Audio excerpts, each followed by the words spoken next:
The chakra of the goddess lies behind the sternum bone in the spinal cord.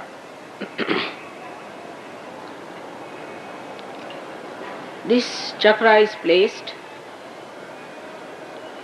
above the Bhavasagar, above the void, as we call it in Sahajoga. And the bridge that has to be crossed by the bhaktas, by the seekers,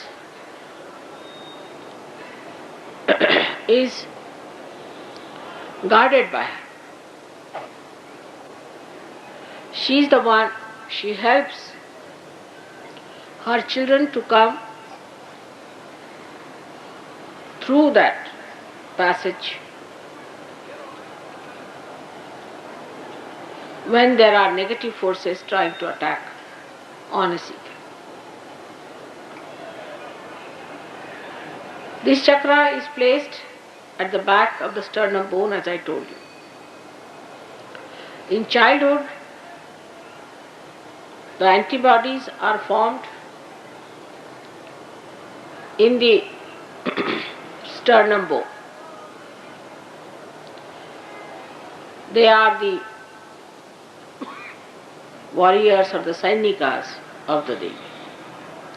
Until the age of 12 years, they grow and multiply, and ultimately they all get distributed all over the body.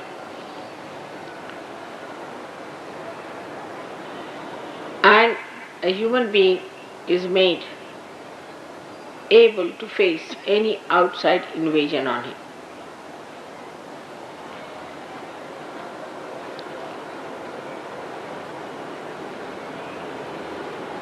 These antibodies know how to fight. They are extremely confident and they know who are their enemies. They have all these messages built in themselves. So when the anti-God element enters into the being through any process, say through food, through words, through action, through devilish people, or black magic, these antibodies combine together, collectively fight the invaders.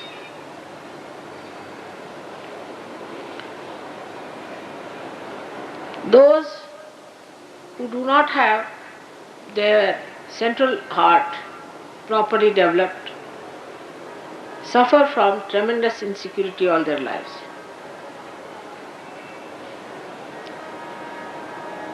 When they are children, you try to control them by frightening. These children later on become extremely insecure. They are afraid of darkness, they are afraid of night, some of them are afraid of everything. Because the antibodies that are built in the body are not sufficient in number. And being this center so weak,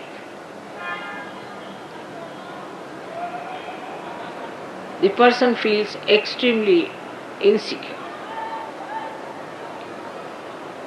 Later on in life, when the child goes to the school or he tries to work, out something for the future, then also his confidence can be shaken by parents, teachers, and outside people. So it is very important to understand children who are growing. in our country, the goddess has taken incarnation many a times. Thousands times she has taken here her birth. Whenever the bhaktas called her, when they are pestered by the negative forces, she came on this earth to save them. These things used to be just accepted by people, but never were really accepted in their hearts. People thought these are some sorts of mythological stories, that the goddess came on this earth and she tried to save the people. They could not believe that there could be a Shakti who could be born, who could fight these horrible Rakshasas and kill them and save her children, her bhaktas from agony. It was too much.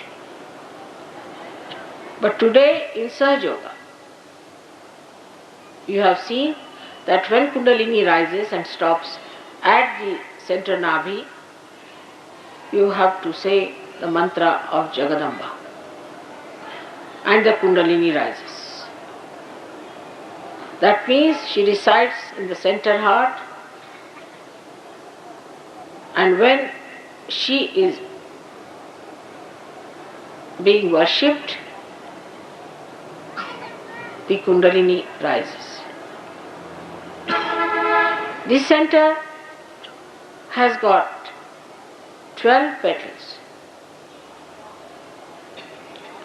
but the goddess has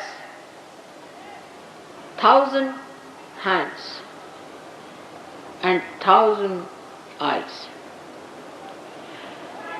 She has 16,000 nadis to work out her different aspects of enlightenment. But the first thing she has to do, through her generosity and kindness and compassion and patience, she has to suck in the sins, the papa vimochini, the sins of human beings. When a person is frightened, this center starts breathing fast, giving rhythmic instructions to all the antibodies. With that, you feel you are getting a palpitation in the heart. This palpitation is nothing but a signal to all the antibodies to fight the emergency of an attack. So the right side of every human being represents the fatherhood. The fatherhood. And the fatherhood of a man is very important. If this center is spoilt or if there's something wrong with it, then you get asthma as a disease. Asthma is only caused by this center being spoilt or some other combinations with this center. Asthma is very common among girls and boys, and the relationship with the father or the understanding of the father or your own fatherhood is not all right, you get this trouble of asthma, and for that one has to ask the questions to the sadhakas, what sort of a father you have. And one gentleman came and asked me, why everybody is asking me what sort of a father you have, everybody asks me, what about your father, what about your father, what has my father to do with me? Actually everybody feels the right heart and they have to ask about the father, because father resides in the right heart, and the principle of fatherhood, if it is spoiled, if there is a problem with the principle of fatherhood, then you get this problem and many other problems, which I do not want to discuss now at length, but you can understand a person who has no father, how diffident he is and how he behaves, and also such people, those who have not known a father, can become very wayward, licentious or permissive, or could be very much secretly licentious. The people who lose their father, do not have that they lack in that discipline that the father gives them. Or could be such people could take to a very remorse and unhappy life, or they could be very hard on their children, or could be extremely kind and spoil the children. It could be anyway. So it has both the reactions, either too much of love giving or too much of strictness. It can be anything, or a person could be of this kind, may be very strict in childhood and could be extremely lavish in old age. It is a very imbalanced personality. So the person who has no father has to know that his father is Sri Rama. He should not worry about anything. He is a one, with one arrow he can kill any number of people. So he should have no fear at all about his father not being there or father being dead or something happening like that. On the contrary, if the father is dead, it's better to tell him not to worry about you and that you are all right, so that you leave your father in peace and ask him to take his birth than to bind him to this earth.